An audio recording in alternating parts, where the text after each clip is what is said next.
벌써 이제 봄이네요. 시작됐어요. 예.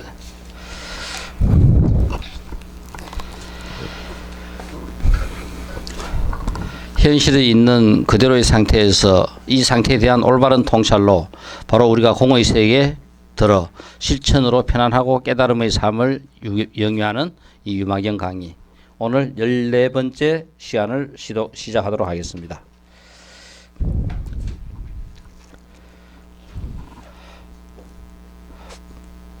지난주까지 그래도 조금 뭐 겨울 기운이 조금 남아 있었는데 오늘 보니까 진짜 완연하게 본 건데요. 우리가 이제까지 이제 한 내용들이 부처님의 10대 제자들이 그 유마의 병문안을 갖다가 결국 다녀오라고 했는데 전부 다 이유를 대면서 못 가겠다 하는 이 내용. 이것이 500년 동안 늘어오면서 불교가 안고 있었던 상황에 대한 문제점들, 이런 것들이 10대 제자를 통하여, 그리고 또 보살, 미륵보살, 광명동자, 이 지세보살을 통해서 전부 다 설명이 잘 되어 있습니다. 아마 이건 좀 더 우리가 지금 현 상태에서 좀 더 냉정하게 우리가 살펴본다면은 지금 현재 우리가 현재 불교도 무엇을 짚고 넘어가야 될지 우리가 잘 알 수 있을 겁니다. 결국 이 종교라 하는 것은 어느 시대에서나 이 종교라 하는 이 집단이 너무 이제 힘이 커지다 보니까 원래 갖고 있었던 종교의 본질이라든가 신앙이라든가 이 부분보다도 이 조직이 너무나 큰 거죠. 사회에 대한 횡포를 하고 있는 것이 뭐 이거는 뭐 불교나 기독교나 모든 종교들이 지금 다 비슷한 현상입니다. 그러니까 종교의 순수한 면을 그대로 갖고 있는 그 회교, 마호메트교, 그죠? 이 부분은 조금 덜한데 기독교나 불교 계통은 훨씬 더 그런 부분들이 종교의 본질, 순수한 신앙적인 어떤 그런 면들이 종교라 하는 이 단체에 밀려가지고 그런 부분들이 훨씬 더 그죠? 퇴색되어 있는 상태입니다.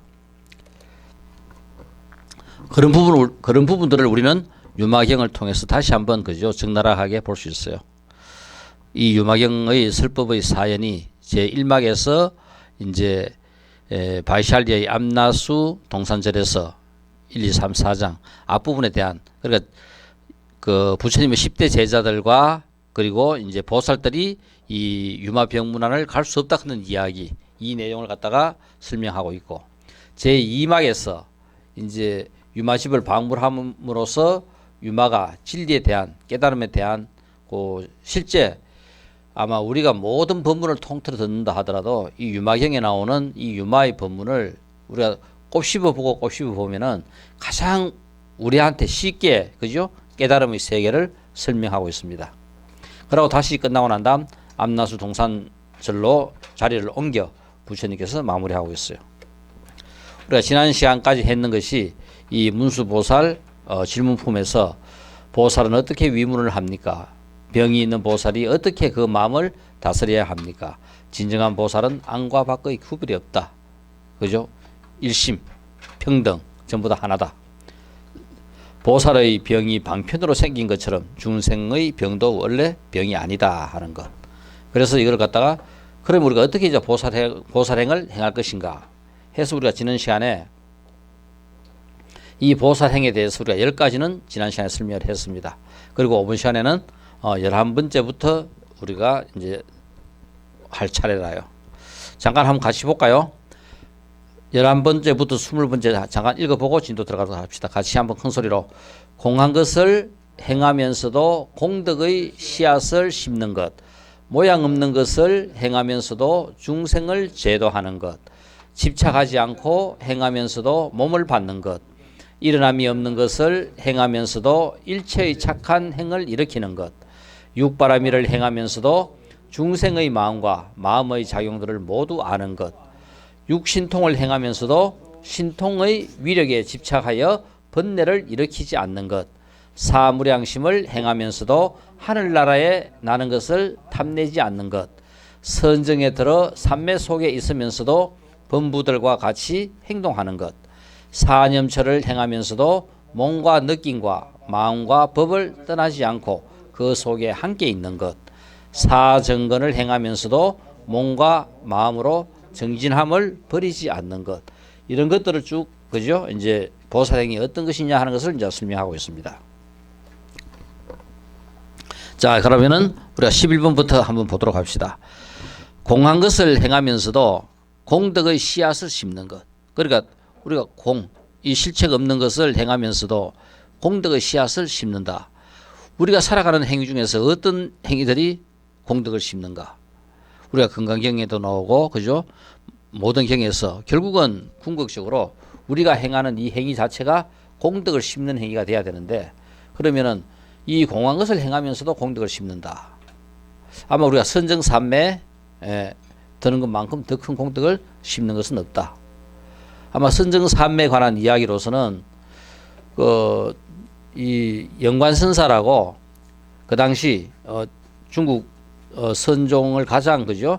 활발하게 전법하고 있었던 이 영관선사가 이 제자 휘리라 하는 이 제자는 하도 이제 유명한 스승 영관선사를 찾아 출가를 했어요.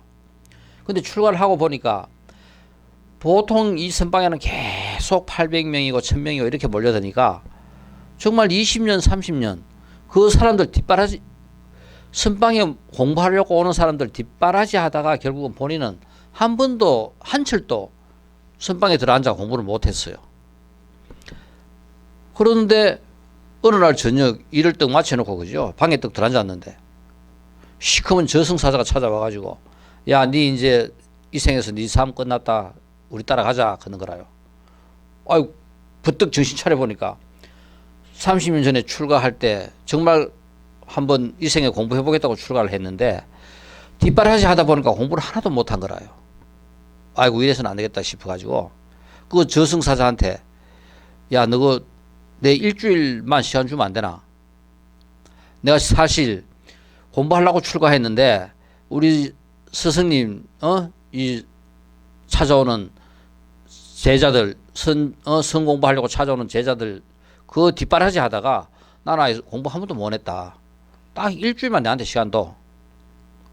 그건 우리 소관 아니다. 염라대왕 소화가야지.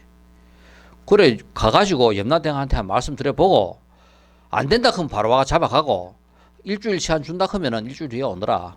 그럼 되잖아. 그러니까 알았다 그거 이제 갔어요. 그 염라대왕한테 이야기하니까 그래도 그 녀석은 뭐 하려고 했는지 기특딱 하면서 일주일 이제 시간을 준 거라요. 이 휘일은 그때 이 스승님께서 계속 그죠? 지도를 하면서 너 일주일만 공부 잘하면 견성한다 하는 이 말을 이 머리에 박혀 있는 거라요.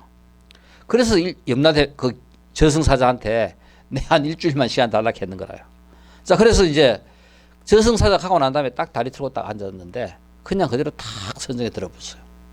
그러니까 평생 그죠? 선방에 한 번도 들어가지는 못했지만은 그래도 선방에서 그죠? 뒷바라지 해주고 했던 그 공덕이 항상 스승한테 들었던 그 이야기가 딱 다리 틀고 앉아가지고 그냥 그대로 선정에 들었는데 일주일 동안 그냥 그대로 선정에 들어 있었어요. 일주일 후 약속 시간 돼가지고 저승사자들이 와가 보니까 아예 없어요. 아무리 찾아도 없어가지고 이제 그냥 돌아갑니다. 그래 결국은 선정삼에 들어있으면은 귀신도 안 보인다는 거라요. 그러니까 웬 도인이 그죠? 그 밭에서 일하고 있는데 지신이 그 막 그죠? 당신 공부 잘한다고 막 칭찬하는 거라요. 그러니까 그 도인이 아이고 내 공부가 이것밖에 안 되는구나. 지신한테 들킬 정도밖에 안 되는구나 하면서 그래 캐듯이 선정삼매에 들어있으면은 보이질 않는다. 그래서 저승사자들이 잡으러 왔다가 결국은 그냥 돌아갑니다. 빈손으로. 가보니까 없더라 하고 이제 그죠 돌아갔고 영관선 이 휘일은 그 후부터 그때 이제 선정삼매에 들어서 깨어나고 본인이 이제 그죠 견성을 했으니까 그때부터 이 명이 닿을 때까지 정말 그죠 수행 잘하면서 멋지게 이제 한생 살고 갑니다. 우리가 이 공한 것을 행하면서도 최고의 공덕을 심는 것이 바로 이런 선정삼매에 드는 거다. 모양 없는 것을 행하면서도 중생을 제도하는 것. 모양 없는 것을 행하면서 우리가 이 모양 없는 거, 모양 없다 하는 것이 아마 이 화두문답 같은 거, 그 인류가 개발한 것 중에 그죠? 최고의 이 공부 방법 중에 하나인 이 화두 같은 것들, 이 화두문답 아마 우리가 많은 예가 있지만은 우리 선불교에서 가장 뛰어난 그죠? 선사를 몇 명 꼽으라면은 그 중에 아마 임재의현도 꼭 들어갈 겁니다. 이 동화사 의현 스님 아니고 임재의현 스님입니다. 그러니까 이 임재 스님이 그러니까 보니까 털이고 뭐고 그죠? 이 진짜 이건 완전 진짜 최상극인 거라요. 그 선방에서 항벽 밑에서 한 3년 동안 쭉 공부합니다. 공부를 하고 난 다음에 한 3년 동안 한 번도 그죠? 이제 항벽을 찾아가지 않고 혼자서 시인대로 열심히 했어요. 이 항벽 밑에 제1수자가 누구냐 하면은 목주도명입니다. 우리 그 불교사 속에 드러나지 않으면서 그죠? 최고의 역할을 한 사람 중에 한 사람이 이 목주도명이라요. 목주도명은 임재도 견성하게 만들지만은 운문도 견성하게 만들어요. 운문이 목주도명을 찾아갔다가 결국은 그죠? 이목구 그거 물으면서 문을 안 열어주는데 그 안 열어주는 문을 억지로 그죠?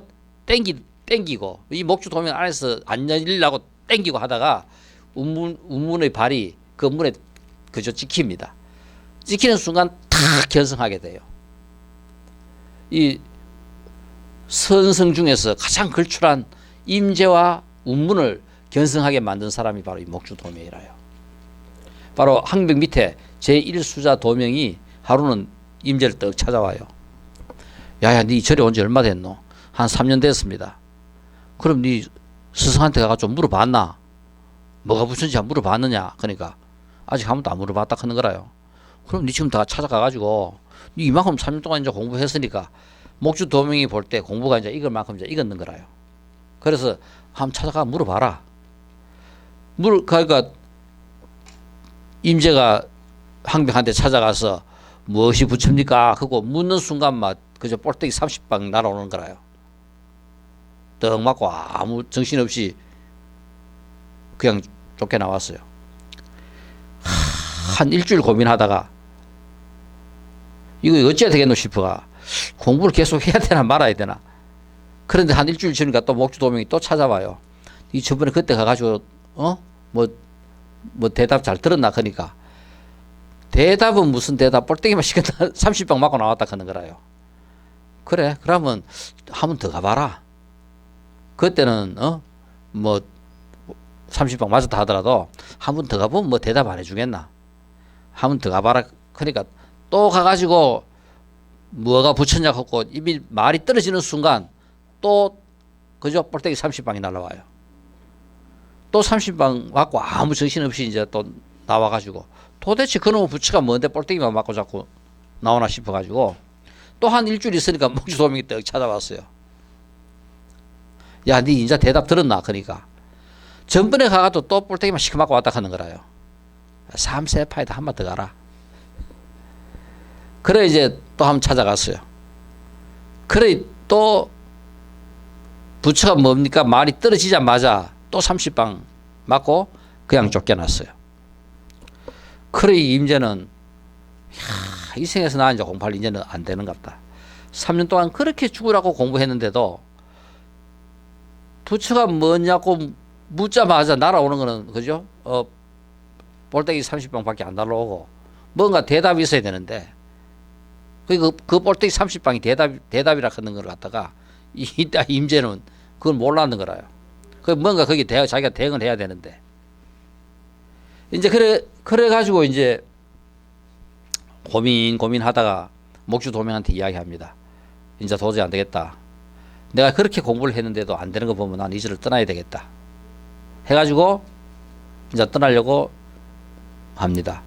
목주도명이 야 그래도 네 아무리 가도 스승한테 인사를 하고 가라. 그러니까 아이고 당연하게 그래야죠. 그러면서 이제 황벽한테 인사하러 갑니다.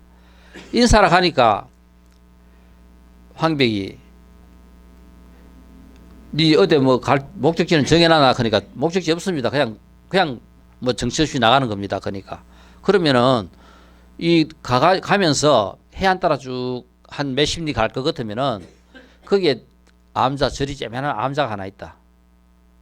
그 암자에 코오라 걷는 늙은 선사가 한 명 있으니까 그쪽 한 며칠 쉬다가 가거라. 그거 이야기하는 거라요. 그러니 뭐 할 일도 없고 뭐, 그죠? 목적지 정해진 것도 아니고 하니까 알았습니다 하고 이제 해변 따라 쭉 따라가 보니까 조만한 다 허물어져 간 암자가 한 채 있어요. 뚝 들어가니까 그래 인사하고 어디서 왔노? 하니까 황벽 문화에서 왔다 하면서 황벽이 뭐를 가르쳐 주더노? 하니까 이제 그 볼때기 30방 세 분 맞았는 거 막 이야기하는 거라요. 이야기 막 하니까 이 고우가 가만히 있다가 막 임제 멱살을 잡고 황벽이 그렇게 열심히 온 힘을 다해가 가르쳐 줬는데 그것도 모르고 하면서 막 멱살 잡고 막 크는 거라요. 딱 그 순간 임재가 깨쳐버렸어요. 그러면서 이제 입에서 자연스럽게 나온 말이 황벽의 불법도 별거 아니구나. 그러니까 이제 니 뭐라 해놓고 하면서 그죠? 다시 한번 해봐라 하니까 임재가 고 옆구리 세 번 쿡쿡쿡 찌릅니다. 그러니까 고우가 황벽이 네 스승이지 나는 네 스승 아니다 하면서 다시 황벽한테 가라 합니다. 그래 너를 가다가 그죠? 며칠도 안 돼 가지고 다시 황벽한테로 돌아갑니다. 깨쳐가지고. 그러니까 불사마 3년 공부해가지고 다 익었는 그 상태였기 때문에 그냥 그대로 그죠. 그 황벽한테 직접 들었을 때는 그렇게 그죠. 30방씩 따기 때릴 때 그 일러준 그 법문을 몰랐는 거라요. 불법을. 그런데 고우한테 가가지고 탁 멱살 잡히는 순간 탁 깨치고 다시 그죠. 황벽에게로 돌아갔어. 바로 우리가 이야기하는 임재종 최고의 그죠. 걸출한 임재종 선장이 됩니다. 아마 우리 선불교 사상 가장 그죠. 지금도 이 선불교에서 가장 위대하게 늘어오는 종파가 이 임재종입니다. 한국 불교의 선불교의 뿌리는 거의 전부 다 그죠. 임재종이라요. 바로 모양 없는 것을 행하면서도 이렇게 중생을 제도하는 것. 집착하지 않고 행하면서도 몸을 받는 것. 집착하지 않고. 그리고 이게 전부 다 우리가 이런 것이 다 보살행위다. 집착하지 않고 행하면서도 몸을 받는다. 보살은 업으로 태어나는 것이 아니라 원으로 태어난다. 그러니까 이 세상에 최소한도 그죠. 이래 뭔가 이래 선지자 예지자 비슷하게 뭔가 잘하신 또 스님들도 많이 계셔요. 지금 아라한이 약한 지금 여기에 자기가 알고 있는 지구상에 있는 아라한이 지금 한 1,400명 가까이 된대요. 우리 부처님 당시에 한 1,200명이니까 부처님 당시에 아라한과를 터득한 총수는 약 한 700명. 그 후로 그죠? 또 견성한 사람 쭉 합해가지고 지금 한 1,400명 정도. 그러니까 군데 이 지구상에 다 흩어져 나름대로 지금 불법을 펴고 다 있는 거라요. 자, 그래서 이 보살은 원으로 태어난다. 혹시 아마 예시림포체 기억나요? 한때 그 예시림포체는 1984년 한창 티베트 불교가 그죠? 유럽이나 미국에 전파되면서 전 세계를 갖다가 그죠? 열광시켰던 때가 이 1980년대 이 무렵입니다. 이 무렵부터 시작돼요. 그때 바로 달라이 라마 그죠? 밑에 서열이었던 이 예시림포체가 유럽, 미국 일레 여기에서 일로 전법을 하다가 1984년에 열반에 들어요. 그리고 이듬해 스페인의 오셀 히타라크는 그죠? 아이로 태어납니다. 그랬을 때 1987년 다람살라로 데려와 달라이 라마로부터 이 예시림포체의 환생이라고 인가를 받습니다. 그러니까 그때 그 당시 이제 전부 다 테스트를 마치고 96% 예시림포체의 환생이 분명하다. 나머지 4%는 이 애가 이제 크면서 우리가 알 수 있을 것이다. 바로 이때 태어난 이 림포체가 지금 달라이 라마가 열반에 들면은 여기가 이제 법왕이 돼요. 지금 이때 87년에 84년 이듬해 85년에 태어났으니까 지금 몇 살쯤 됩니까? 한 40 가까이 되죠. 이제 40 우리 39, 40 되잖아, 그죠? 6살 땐가 7살, 6살 땐가 우리 한국에 왔어요. 처음으로 왔을 때. 바로 그죠? 이런 집착하지 않고 행하는 것은 이가 불이 보살이 되고도 이 생에 몸을 받아서 끊임없이 태어나서 중생들을 제도하고 있다. 그러니까 선지식이 어디에든지 항상 그죠? 있게 마련입니다. 일어남이 없는 것을 행하면서도 일체의 착한 행을 일으키는 것. 일어남이 없는 것을 행하면서도 일체의 착한 행. 이 세상을 복되게 하는 모든 착한 행을 그죠? 일으킨다. 아마 이제 한국 불교사에서 가장 뛰어난 신통을 그죠? 부린 어른 중에 한 명이 이 진묵대사입니다. 그러니까 이 진묵대사는 어릴 때 태어나면서부터 이 신통을 갖다가 그죠? 갖고 태어났어요. 그러니까 어린 시절에 조만한 10살도 안 되는 어린 시절에 그죠? 출가해가지고도 그때부터 이런 신통 능력을 갖고 있었고, 또 유명한 이 진묵대사한테 진묵대사 갖고 있는 일화 중에 아들 딸 낳아달라고 그죠? 기도하고 열심히 하면은 전부 다 아들 딸 하나씩 낳아주도록 신중들한테 그죠? 야, 너가 아들 딸 하나 낳게 안 해주면은 그만 놔둔다 하면서 겁박 주고 막 그죠? 이렇게 협박을 해가지고 아들 딸 다 낳아주게 만들었던 이 진묵대사. 이 20대 정도 되었을 때 그죠? 한 번은 이제 이 자기가 머무던 그 절에 갑자기 이제 여름에 이제 점심 공양 시간이 다 돼가지고 이 진묵이가 채공 담당이었어요. 그러니까 반찬 담당이라 가지고 상추를 뜯어 가지고 이제 점심 공양한다고 상추를 씻다가 바로 이제 항수를 갖고 가야 전부 다 같이 이제 점심 공양을 하는데 어른 스님하고 전부 다 쭉 둘러 앉아 기다리고 있는데 상추 씻는다고 그죠? 그 상추 뜯어 가지고 씻고 있던 진묵이가 30분이 넘어도 안 들어오는 거라요. 전부 다 기다리다가 배고파가 마음 싶어가 바깥에 나와 보니까 물을 막 허공으로 상추 그가 뿌리고 있는 거라요. 그러니까 옆에서 진묵이 니 만호 하면서 막 해도 조금만 하면서 기다리라 하고 한 30분 그러더니 아이고 대홍사 법당에 대홍전이 불이 붙었는데 불 다 껐다 껐는 거라. 그러니까 아무리 진묵이가 이런 신통이 있다 해도 이거 진짜 이거 그죠? 전부 다 점심 배 꼴꼴 골고 나니까 이거는 만약에 거짓말 하면 그만 안 둔다. 이거는 이제 해가지고 이제 한번 실제 대응사까지 간 거라요. 대응사에 스님들 보내가 확인을 해라고 지금 보냅니다. 그러니까 그 확인하러 가는 스님한테 부고를 써줘요. 우리 스승님 10일 후에 12시에 열반에 드신다. 그는 부고를 딱 써가지고 형님들 갔다가 다시 돌아와가 또 하려고 하면 힘드니까 이 부고까지 같이 가지고 가십시오. 그러면서 부고를 전해주는 거라요.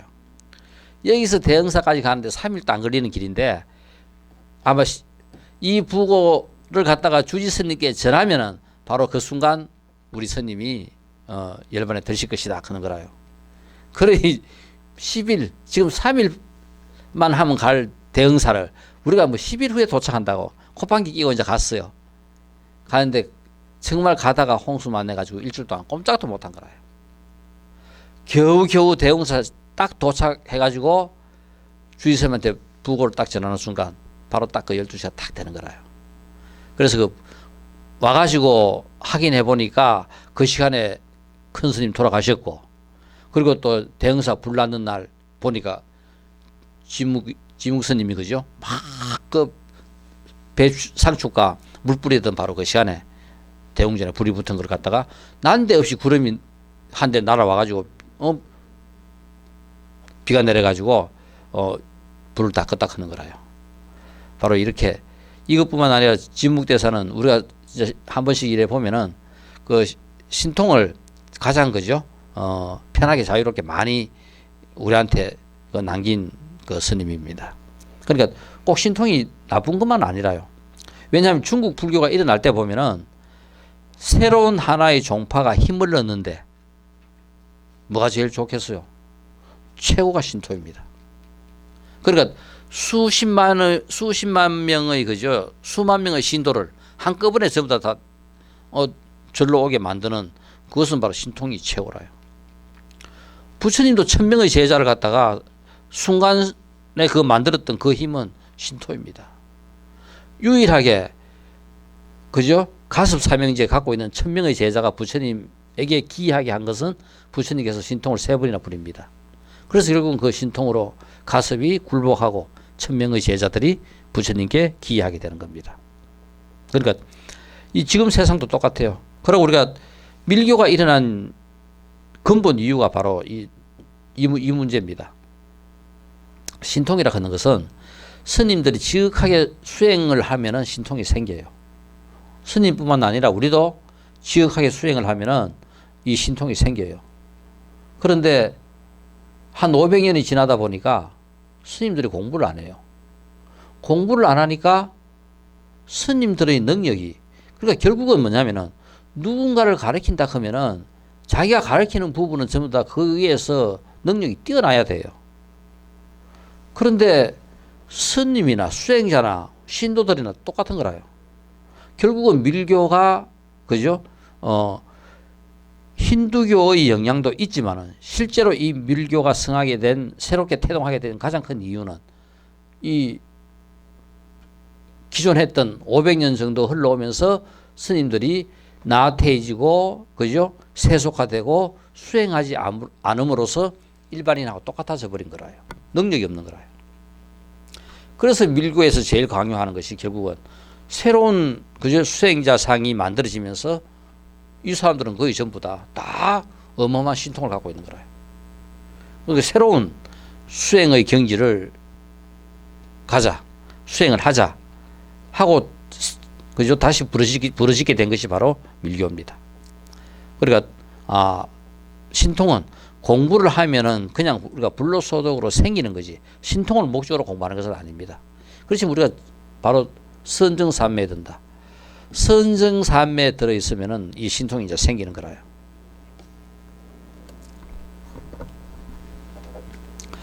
육바라밀을 행하면서도 중생의 마음과 마음의 작용들을 모두 아는 것.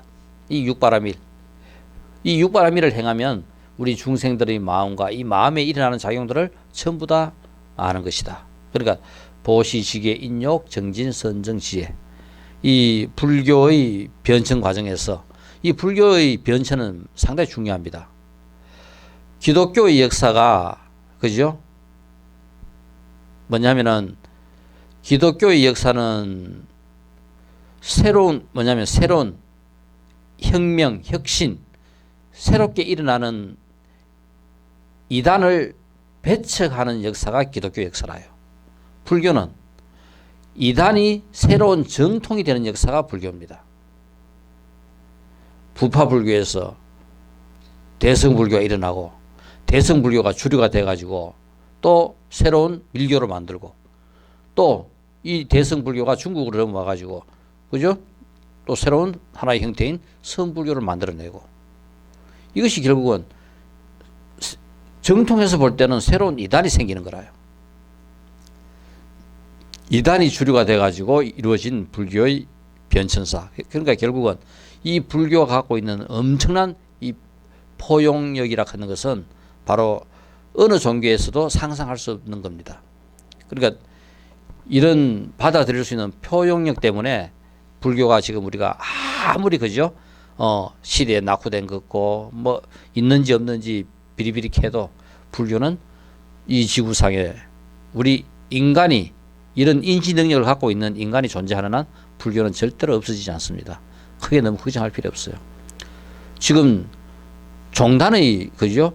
행포가 있고 종단이 잘못되고 하는 거지 불교가 잘못되는 건 없어요. 불교 부처님의 가르침대로 종단이야 어찌 되든 간에 아까 이야기했던 그 종단은 문제가 되지만은 우리의 신앙과 불교를 알고 있는 이 부분은 변하지 않아요. 그 부분을 알고 그냥 부처님의 가르침대로 살아가는 사람은 세상 어디에도 있기 마련입니다. 뭐 사람 숫자 많으면 좋죠.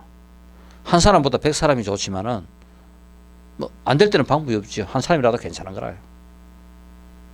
그래서 우리가 불교 공부를 하는 것이 중요한 겁니다. 내 하나 때문에 결국 그 하나가 결국은 새로운 그죠? 세상을 일으키는 붓입니다. 우리는 다 다음에 다 미륵이라요. 그래서 우리가 보시, 지계, 인욕, 정진, 선정, 지혜. 초기 불교에서 팔정도가 이 대성 불교로 넘어오면서 그죠? 행동 중심의 그죠? 그 강령으로 바뀌는 것이 바로 이 육바라밀입니다. 그래서 우리가 이 육바라밀을 실천하자. 요 같이 한번 볼까요? 육바라밀. 아마 한 번씩 우리가 보면서 많이 들었을 겁니다. 보시. 같이 큰 소리를 같이 읽읍시다. 자신을 남에게 베풀어 주는 것을 보시라 하며 눈의 도적을 버리면 모든 빛의 경계를 떠나서 마음에 인색함이 없어짐으로 저절로 보시가 이루어진다. 지계. 자기 자신을 잘 지키는 것을 지계라 이름하며 기의 도적을 막으면 소리의 경계에 끄달리지 않으므로 스스로 구속 속에 있으나 구속에서 자유로운 지계가 이루어진다. 인욕. 자기 자신을 잘 다스리는 것을 인욕이라 이름하며 코의 도적을 항복시키면 향기로운 냄새와 악취가 나는 나쁜 냄새에 균등하여 자유롭게 길들여짐으로 저절로 인욕이 이루어진다. 정진. 자기 자신을 향상시키는 것을 정진이라 하며 그래서 우리 이 생에서 꼭 정진을 한번 해야 돼요. 혀의 도적을 제어하면 삿된 맛을 탐내지 않으며 없고 강설하되 싫어하는 마음이 없으므로 저절로 정진 속에 머무르게 된다. 선정. 나와 남이 하나가 되는 것을 선정이라 이름하며 몸의 도적을 항복시키면 모든 애욕에 초연하여 요동하지 않고 물들지 않으므로 항상 선정 속에 머물게 된다. 지혜. 생명의 본래 면목을 깨닫는 것을 지혜라 이름하며 뜻의 도적을 조복하면 무명을 따르지 않고 항상 생각이 깨어 있어 행하는 모든 행위가 법에 맞으며 모든 공덕을 즐겨 닦음으로 지혜의 빛이 항상 밝게 빛날 뿐이다. 자, 이게 육바라밀입니다. 우리가 한번 한 번씩 그죠? 우리가 휴대폰에나 찍어 놓든지 방에 하나 걸어 놓든지 한 번씩 이렇게 쭉 보시면은 바로 우리 이 육根을 제어하면은 그냥 그대로 이 육바라밀이 다 성취되는 겁니다. 자, 이것이 우리가 육바라밀, 보시, 지계, 인욕, 정진, 선정, 지혜고 또 육신통을 행하면서도 신통의 위력에 집착하여 번뇌를 일으키지 않는다.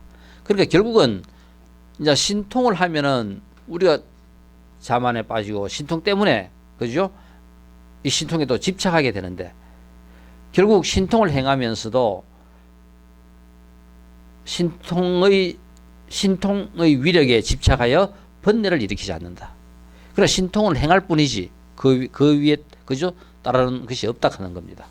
바로 이렇게 돼야 우리가 신통을 행해도 자제한 겁니다. 육신통 결국은 이 부처님께서는 육신통을 전부 다 터득하시는 거라요. 신족통, 천안통, 천이통, 타심통, 숙명통, 누진통. 그러니까 부처님께서 그죠? 제1지에서 사선정까지 들어가니까 바로 우리 부처님께서 견성했다 하는 우리 부처님 이거 옷 이거 언제입니까? 이거 뭐냐?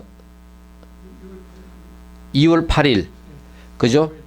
이거 출가잖아요. 2월 8일은 2월 8일은 출가 제일 그 다음에 2월 15일은 열반절 그 12월 8일이 성도절. 부처님께서 12월 8일 그죠?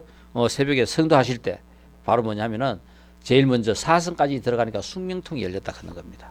숙명통은 바로 뭡니까? 나와 남과 세상에 존재하고 있는 모든 생명들의 인과를 전부 다 아는 겁니다. 그러니까 우리가 부처님께서 많은 인과를 이야기하셔요. 그러니까 도저히 이해할 수 없는 어떤 일이 났을 때 그때 부처님한테 달려옵니다. 그러면 부처님께서 그 인과관계를 이야기해줘요. 그 대표적인 예를 들어가지고 왕사성에서 그죠? 하루 암소 한 마리 때문에 사람이 3명이 죽었어요. 그러니까 누가 이 발정난 암소가 길거리 나왔다가 누구를 떠받아 죽어버렸어요. 그러니까 주인이 그 암소를 갖다 그죠? 팔아버렸어요. 그 사가던 사람이 결국은 암소를 그 소를 갖고 가다가 덮어가지고 못가에서 쉬다가 이 암소가 못에 쳐받아 버려가지고 빠져 죽었어요. 아들이 그죠? 복수한다고 이 암소를 갖다가 죽여버렸어요. 죽여가지고 부위별로 갖다가 도축장에 가 팔았어요. 누가 한 명이 머리를 사갔는데 머리를 사가다가 덮어가지고 나무 위에 걸어놨어요. 근데 떨어져가 뿔에 박혀가 죽었어요. 그 하루아침에 3명이 암소 한 마리 때문에 3명이 죽었습니다. 이 왕한테 빈비사라 왕한테까지 보고가 됐어요.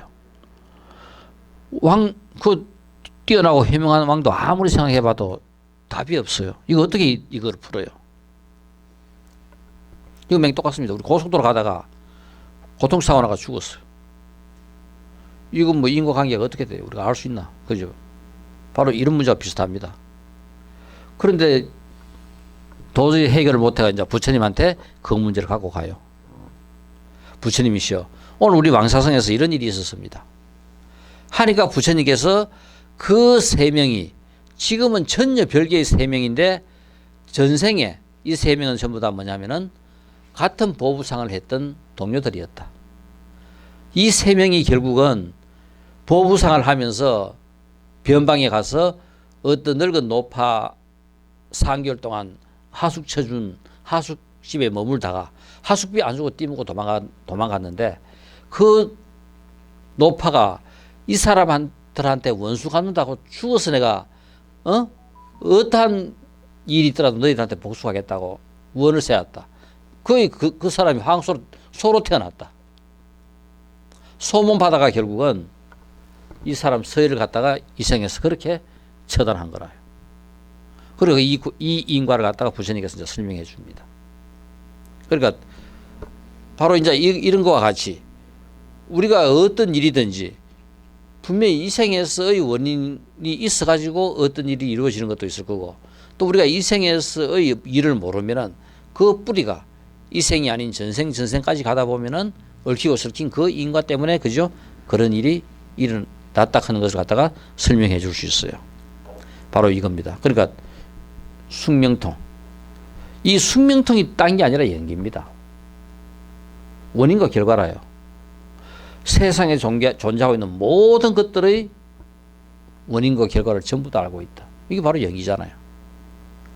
그 연기를 아는 것이 그죠? 전부 다 이제 그 숙명통이 열렸다 하는 것 자체가 바로 연기를 깨쳤다 하는 이 이야기입니다. 연기를 깨치고 바로 신족통. 이 신족통은 세상 어디에든지 가고 싶으면 원하는 데 다 가는 것이 신족통이라 해요. 천안통 보고 싶은 것 다 봐요. 우리는 전부 다 닫힌 공간, 우리가 볼 수 있는 데까지밖에 이제 못 봐요. 가는 것도 맹똑같습니다. 우리 벽 뚫고 나가라고 우리 못 나가요. 신족통 같으면은 천안통 같으면은 천이통. 세상의 모든 소리를 다 들어요. 우리 간혹 가다가 TV 보면은 동물들하고 그죠? 동물들 이야기하는 걸 알아듣는 사람들이 있어요. 그러니까 세상에 있는 모든 소리, 동물뿐만 아니라 식물들이나 하는 생명 있는 모든 것들이 하는 소리를 전부 다 듣는 것이 바로 이 천이통입니다. 타심통. 상대방의 마음에 지금 모든 생각이 일어나고 있다는 걸 갖다 전부 다 아는 게 다신통이라요. 숙명통. 그 사람의 전생의 그죠? 모든 인과를 전부 다 알고 있는 것이 숙명통이다.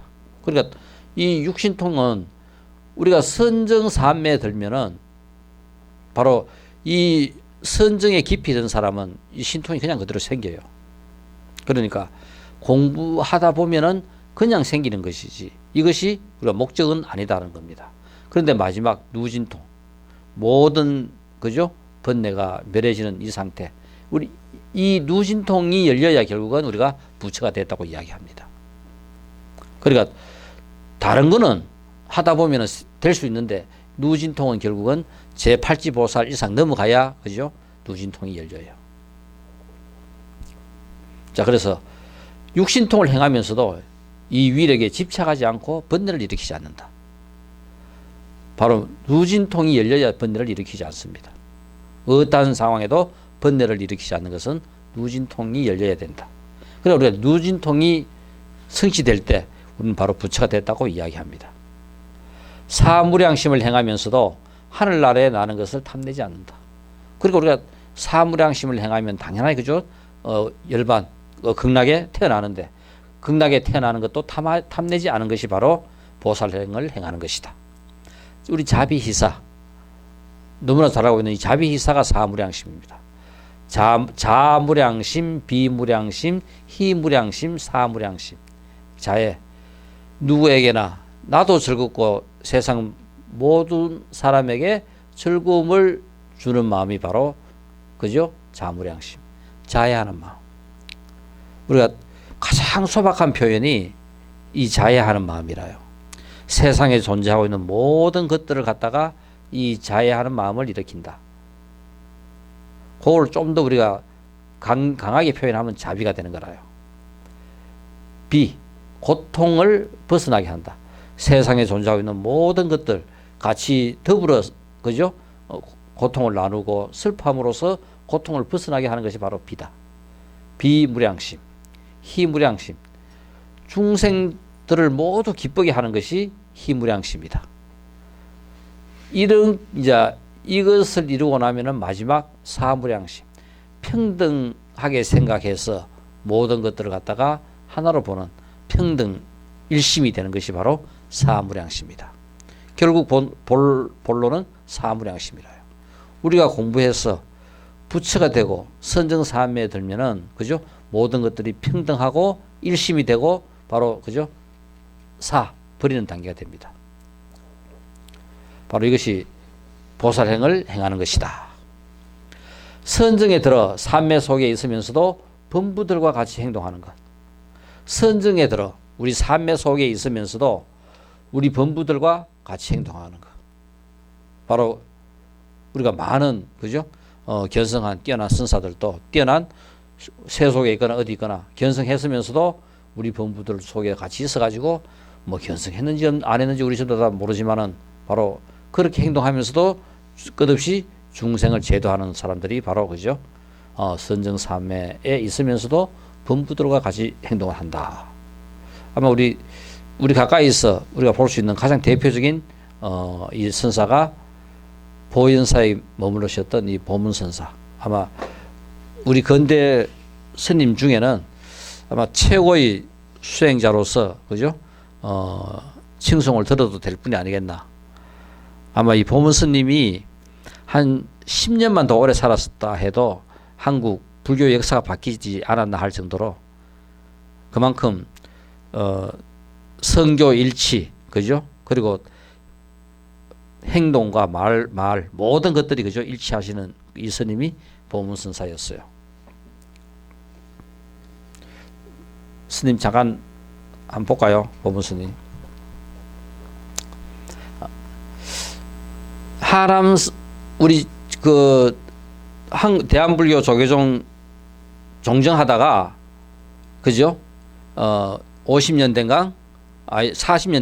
40년대죠. 50년 봉암사 결사가 일어나기 전이니까 저 월정사, 상원사 5대산으로 들어갑니다. 그러니까 결국 이 세계에서 내가 태어나가지고 공부하려고 출가했고 공부하는 것이 목적인데 조계종 종정하고 세상에 있다 보니까 이거는 뭐 전부 다 이거 앵무새 역할밖에 못하는 거라요. 천고의 말 그죠? 뭐 말 못하는 말 잘하는 앵무새가 앵무새보다 차라리 말 못하는 뭐 바위가 되리라 하면서 그러고 월정사 오대산에 들어가 가지고 평생을 한 발짝도 나오지 않은 스님이 바로 이 하남 스님입니다. 한국 불교의 새로운 선의 그죠 핵을 그은 분이 바로 이 하남 선사. 우리 그 유명한 오대산 그 상원사 법당이 불안타고 남아 있게 한 스님이 이 바로 또 하남 스님이라요. 그러니까 북한군이 쳐들어오는 거점이 된다고 절을 다 퇴락합니다. 그럴 때 다 남쪽으로 피난 가버리고 그 절에는 하남 스님 혼자 계셨어요. 그러니까 스님은 그날 옷 입고 법당에 딱 들어가자 불질러라 그러라요. 그러니까 그 대위인가 그죠? 스님한테 사정합니다. 상황이 이래 돼가지고 지금 여기 북한군이 쳐들어오면은 여기가 거점이 되니까 퇴하라고 명령이 나와가지고 어쩔 수 없이 퇴해야 된다. 그래서 결국은 그래 퇴하라. 니는 그게 네 할 일이고 나는 출가 성녀로서 이 법당 지키는 것이 내 일이다. 그래서 옷 딱 입고 들어가가지고 난 지킬 테니까 너는 불 퇴하라 그거라요. 그래서 결국은 타협봉기 문짝 한 장 뜯어가지고 태우고 태웠다 하고 가가지고 이제 보고한 겁니다. 그래서 지금 그죠 오대산 상원사가 그 6.25 전쟁 속에서도 살아남았어요. 그 하남 스님이라요. 이 보문선사는 하남 스님 밑에 출가하러 가가지고 한철 만에 견성해버립니다. 그러니까 우리가 아마 이 대단한 그죠 이 성언을 갖고 계셨던 이 보문선사가 한철 만에 견성하고 이 읊은 오도송이 바로 이거라요. 땅을 차고 넘어진 나와 대지가 공하니 일만 문수도 전도상을 보이도다. 푸르고 차가운 봉우리 끝에 둥근 달 걸리니 달빛 맑은 허공이 한 물건 안에 들었네. 이제 이것이 그죠? 보문선사의 한철 만에 견성하고 난 오도송이 이겁니다. 바로 이 하남 스님 밑에 우리 유명한 탄어 한국 그죠? 경맥을 읽고 있는 탄어가 경은 탄어고 서는 보문입니다. 하남 스님의 두 제자 중에서 경은 탄어에게로 서는 보문에게로 하면서 그죠? 하남 스님이 이야기한 그 우리가 모르는 아마 보문 스님은 우리가 그 역사 속에서 우리가 인식하지 못하고 있는 스님 중에 한 분이라요. 그리고 아마 또 유명한 이 봉암사 결사 때도 결국은 여기 한철 있다가 스스로 나와버려요. 그러니까 거기서 성철 스님하고 다 법거량하고 그냥 나와요. 그러니까 뭐 큰 어른들 이제 그죠 그런 것들이 다 걸려 있으니까 뭐 구체적인 내용은 우리가 책을 한번 보시도록 하고요. 그래서 나와 가지고 뭐 그 주위에 있는 많은 선방을 돌아다니시다가 그리고 한 번은 팔공산 그 삼성한 큰 조그마한 톡을 만들어 가지고 선정에 들고 거기에 계셨어요. 서함스님 우리 조계종 종정했던 서함스님이죠. 서함스님 이제 소문을 듣고 도대체 도문스님 이거 뭐 보문스님이 얼마나 공부를 하나 싶어가 찾아갔어요. 한번 직접 눈을 확인한다고 찾아갔는데 스님 불러도 대답도 없고 하여튼 그래가 문 열고 들어가가 옆에 이제 앉았어요. 앉아가지고 계속 뒤에 앉아가 자기도 이제 따라 이제 한다고 했는데 그날 하루 종일 그냥 그대로 가고 그 다음날 또 그냥 하루 종일 또 그냥 그대로 가고 그 다음날 잠깐 잠깐 눈을 떠가지고 컸더니 3일 만에 일하더니 또다시 그죠? 다리 들어 그냥 그대로 선정에 들더랍니다.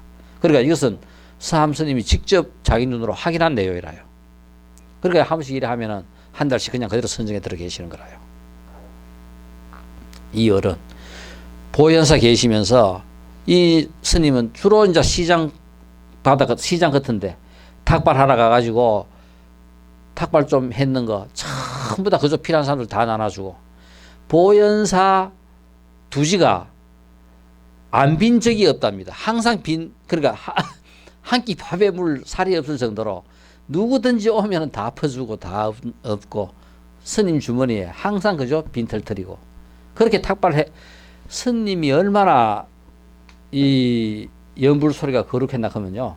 스님이 이 연불을 하면서 지나가면은 정말 그 연불 소리에 감탄해가지고 누구나 전부 다 그죠? 스님한테 경건하게 예배 드릴 정도로 그 울림 소리에 그런 식으로 그죠? 전부 다 했다 할 정도로 그러고 나면은 엄청난 많은 돈이 그죠? 스님 바로로 막 들어오는 거라요. 그러면 스님은 거기서 스님이 필요한 돈 한두 푼 딱 갖고 나가고 나머지는 필요한 사람들 거지나 누구나 필요한 사람들 다 나눠주신 거라요. 뭐 저에 들어오면 또 밥 지어 물 살도 없는 거라요. 항상. 그래서 하신 분이 이 보문 스님이었고 또 끝에는 원래 폐를 다쳤었는데 결국은 폐 마취하지 않고 폐 수술을 합니다. 아마 이 기록적인 그죠? 이런 기록 역사적인 이런 기록이 있어요. 그러니까 내가 마취해가지고 어떻게 하두를 놓칠 수 있겠느냐. 결국 그 마취하면서 어마어마한 마취를 안 했기 때문에 폐 수술할 때 그 고통을 그죠? 이겨내면서 스님 수술 다 끝나고 난 다음에 까딱했으면 하도 놓칠 뻔했다 하면서 이야기하신 일화가 있어요. 이런 어른들이 그죠? 바로 우리 가까이에 계셨다는 거. 우리 그 혹시 앞산에 가면 보문사 있죠? 보문사 그 누가 지었는지 알아요? 초스님이 저 보문사 지었어요. 그래서 지금 초스님 상자들이 아마 그 보문사에 계실 겁니다. 초스님이 세상에서 제일 존경한 분이 누구냐? 보문스님이라요. 이 보문스님을 그죠? 이런 분이라 하는 거 알고 그래서 그 이름을 보문사라 지은 거라요. 스님을 그 위대한 스님을 그죠? 기린다면서 이름이 바로 보문사입니다.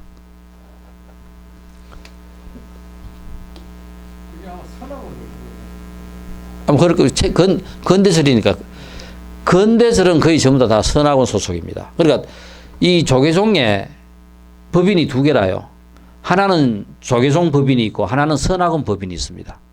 근데 두 개 다가 조계종 법인으로 조계종으로 전부 다 인정을 해주는 것이 두 개라요.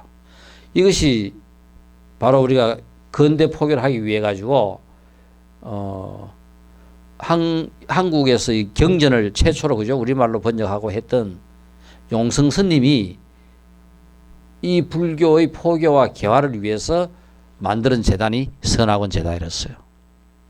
여기서 모든 경전을 찍어내고 하셨는데 이것이 이제 늘어오면서 결국은 큰 그죠? 법인 두 개가 돼버려 가지고 아마 지금 이렇게 가다가 안 되면은 좋은 방법 하나 두 개 갈라시면 불교가 더 좋아질 수도 있어요. 선악원 소속은 죽으라고 열심히 안 하면 못 먹고 살아요. 조계종 소속은 대부분 천년 고찰이라 가지고 나라에서 문화재 때문에 돈이 다 늘어와요. 그러니까 냉정하게 갈라지면 훨씬 더 서로가 잘 살 수 있는 방법이 안 생기겠나. 그러니까 한쪽은 그냥 문화재를 갖고 불교 사업하는 집단이고 한쪽은 정말 그죠? 불교를 제대로 전법하고 또 공부해가지고 포교해야 되는 그런 집단으로 충분히 서로가 좋은 쪽으로 날 수 있지 않겠나 하는 생각입니다.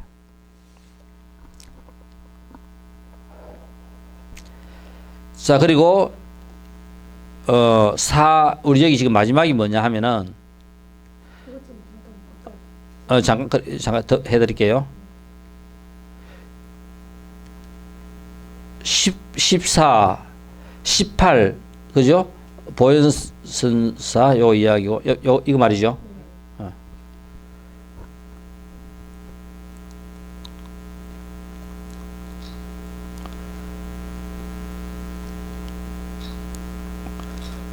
됐습니까?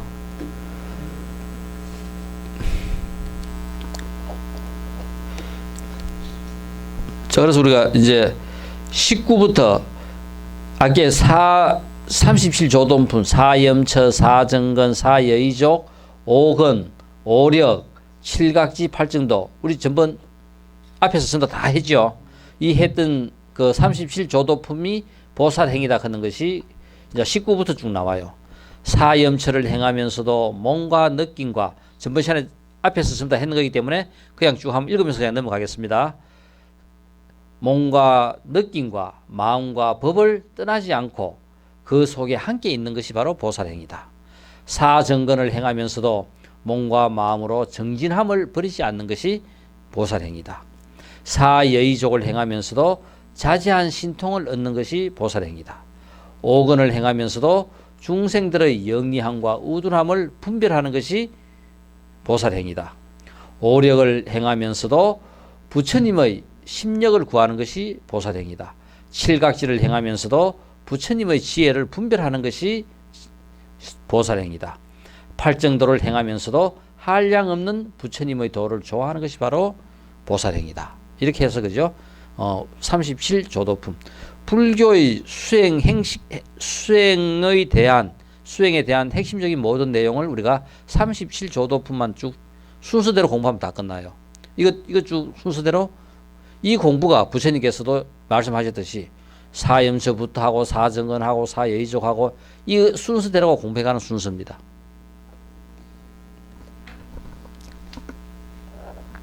바로 26번째는 지와 간으로 도를 돕는 법을 행하면서도 끝끝내 우리가 정멸에 떨어지지 않는다.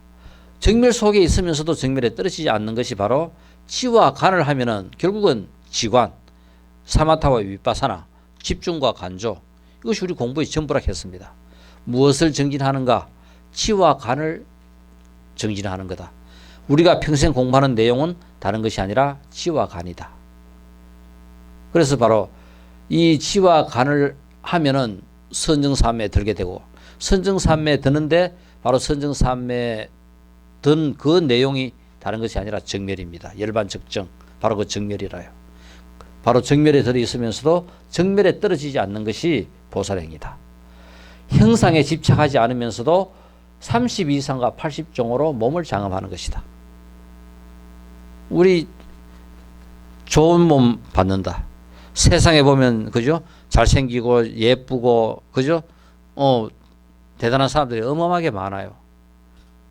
근데 희한하게 보면은 그 사람들이 그냥 그대로 그런 몸을 받겠어요. 형상은 결국은 이 복력이 따라야 돼요. 그것만 하더라도 이 생에 얼마나 그죠? 얼마나 많은 점수를 따고 들어가요. 세상 살기가 훨씬 더 편할 수 있습니다. 그래서 우리가 갖고 있는 이 형상은 우리의 업으로 결국은 아무리 그죠? 뭐라 하더라도 우리가 만들어낸 우리의 업에 의해서 생긴 이 모습은, 이 형상은 결국은 우리가 복력을 따라 복력을 엄청 쥐어가지고 다음 생에 우리가 나는 좀 잘생긴 몸으로 태어나야 되겠다. 좀 더 예쁘게 태어나야 되겠다. 다른 것이 아니라 결국은 이런 복력을 끝없이 행해야 다음 생에 그런 몸을 받게 될 수 있는 거라요. 그래도 이 생에 잘생긴 사람, 예쁜 사람 전부 다 어쨌든 전생에 뭔가를 지어가지고 그죠? 이 생에 그 몸을 갖다가 받을 수 있게 되는 거라요. 성형 해놔 보세요. 그대로 있는가? 금방 변하지. 깨끗함을 떠나지 않으면서도 형편에 따라 몸을 나타내는 것. 깨끗함을 떠나지 않으면서도 형편에 따라 몸을 나타내는 것. 우리 아마 노일부덕과 달달박박 잘 아는 이야기죠. 노일부덕, 달달. 신라시대 때. 그죠? 이 젊은이들이 서로 견성하겠다고 뜻을 세우고 백월산, 지리산 그쪽에 있는 산입니다. 백월산 무등골로 둘이가 들어갑니다. 그러니까 둘이가 같이 있다 보니까 이거 도저히 공부 둘이서 못하겠다. 따로 떨어져서 우리가 3년을 기한하고 누가 더 공부 잘해가 빨리 견성하는지 내기하자 해가지고 박박은 북쪽으로 올라가가지고 암자를 지어가 공부했고 부덕은 남쪽으로 내려가가지고 암자를 지어가지고 공부를 했어요. 그래서 3년 동안 열심히 공부해서 누가 빨리 부처되는가 내기를 했는데 마지막 3년 때쯤 되니까 웬 아리따운 거죠. 한 20대쯤 되는 한 여인이 이 그 깊은 산에 갑자기 찾아오는 거라. 찾아왔어요. 그러니까 먼저 이 박박 북쪽으로 찾아가가지고 박박한테 길 가든 나그네 그죠? 어둡고 배는 고프고 쉴 곳은 없고 하룻밤만 좀 여기서 묵고 가게 해달라. 그거 하니까 사정사정합니다. 딱 보니까 생기기는 엄청 예쁘게 잘 생겼는데 여기 쫓아내면은 어디 가겠어요? 갈 데가 없으니까 분명히 이거는 부덕이 남쪽에 찾아갈 것이다. 그러니까 여기서 여기 지하수면은 자기 전에 잘 끄고 쫓아내면은 부덕이한테 가가지고 저놈은 부덕이 오늘 사고 쳐가지고 지금 먼저 견성한다고 생각하고 여기는 청정한 수행 도량처라 가지고 당신을 저기 재울 수가 없구려 하면서 다른 데 가보시오. 그거 이제 쫓아냅니다. 이 재밌는 게 다 이 식군설로 그죠? 주고받고 해놨어요. 그래서 이런 식으로 주고받고 해가지고 참 옛날 사람들이 이렇게 좀 이래 멋졌어요. 그러니까 도저히 이제 하는 수 없이 이 깊은 산골에 아무런 집도 없고 또 가다 보니까 이 부덕이는 남쪽에 집을 암자를 지어놓고 있으니까 그 밑에까지 들어갔어요.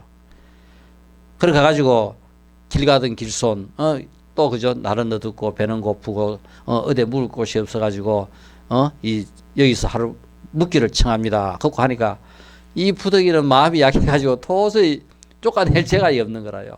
그러니까 비록 누추하지만 그죠 여기서 하룻밤 이제 묵고 가라고 하면서 그죠 마구간이라도 좋고 그러니까 뭐냐면 헛간이라도 하룻밤 묵고 가겠다 하니까 어찌 헛간에 주무시게 할 수 있겠느냐. 자기가 헛간에 하루 묵을 테니까 내가 수행하는 방에 들어가 가지고 계시라 하는 거라요. 그런데 막 조금 있다가 진통 그죠 이거 뭐냐 하면은 왜 이거 산모 진통이 와가지고 빨리 뜨거운 물 한 다라이 끓여가지고 빨리 방에 갖고 오라 하면서 그죠 막 그 야단치기는 거라요. 그래가지고 부덕이는 뭐 영문도 모르고 막 물 한 것 끓여가지고 그 이제 방에 이어줍니다. 그러니까 방에 이어주니까 바로 그죠 그 아리따운 아가씨가 그 탕 물 속에 들어가가지고 들어가는데 그냥 그대로 들어가면서 그 물이 황금으로 빛나면서 그냥 거기서 그냥 그대로 그죠 보살님이 솟아 올라오는 거라요. 그러면서 이제 하는 말이 부덕이여 자네는 정말 나는 관세음 보살의 하신이네. 그거 이제 이야기하면서 자기가 이제 부덕이가 그 마음 서는 그 씀씀이를 이야기하면서 자네가 이 물에 들어와 가지고 몸을 담그면은 그냥 선정삼매에 들어가지고 부처를 이룰 거네 하면서 이제 이야기합니다. 그래가지고 이제 정말 그냥 이제까지 그렇게 그죠 수행을 하고 했는데도 이 백해가 뚫리지 않고 시원하고 뭐가 막혀 있는 것이 그냥 그대로 뚫혀가지고 정말 그냥 그대로 부처가 자기도 금색광이 되면서 우리 부처님 금색광 저기 바로 그죠 지혜와 자비의 상징입니다. 그냥 부처가 되어버리는 거라요. 그 다음날 날이 밝자마자 박박은 막 신이 나가지고 막 달려옵니다. 분명히 저 녀석 어제 저녁에 파괴했을 거다. 지가 파괴 안 하고 견디나? 그 예쁜 아가씨가 저 집에 들어갔는데 막 갔는데 방문 힐끔 다 열어봐도 온데 간데 아무도 없어요. 향긋한 온 방에 그죠 빛과 향기만 있고 아무도 없는 거라요. 떡 쳐다보니까 부덕이가 부처가 돼가 금빛 찬란하게 그 위에서 빛나고 있는 거라요. 그러면 아이고 놀래가 사연을 물으니까 어젯밤에 그런 사연이 있었다 그거 딱 이야기합니다. 그러니까 이제 박박이 땅을 치면서 그죠? 부의한들. 네 자네 우리 둘이 먼저 부처되는 사람이 상대방 끌어 주기를 안 했나? 그거 이제 이야기하니까 그저 지금 물이 조금 남았으니까 거기 들어가거라. 그러면 너도 아마 견성할 수 있을 것이다. 그거 그죠? 둘이 다가 이제 부처가 됩니다. 바로 이 깨끗함을 떠나지 않으면서도 우리 형편에 따라 아무리 결국 청정하다 해가지고 거기에 그죠? 이런 사람들이 못 머무는 것이 아니라 바로 어느 누가 머물더라도 결국은 청정은 본인이 청정하면은 청정하다 하는 겁니다. 29번째가 부처님 나라의 고요함이 허공과 같음을 알아 청정한 세계를 나타내는 것. 바로 열반적정 정멸을 갖다가 이야기하는 거고, 깨달음을 성취하여 부처를 이루면서도 끝내 보살행을 버리지 않는 것. 그래서 우리가 결국은 이 세상에는 누군가 부처를 이루어도 끝끝내 그죠? 이 세상에는 보살행을 행하는 사람이 끝도 없이 있게 마련이다. 지금도 이 세상에는 보살행을 행하면서 부처님은 법을 전법하는 것이 끝도 없이 펼쳐지고 있습니다. 이것이 바로 이 세상입니다. 자, 오늘은 요래서 부처 보살행까지 마무리하는 걸로 하고, 다음 시간에는 이제 한번 봅시다. 뭐가 들어가노? 연기를 조금 더 연기 한번 봅시다. 그러고 불가사의한 세계로 다음 시간에 들어가도록 하겠습니다. 감사합니다. 네.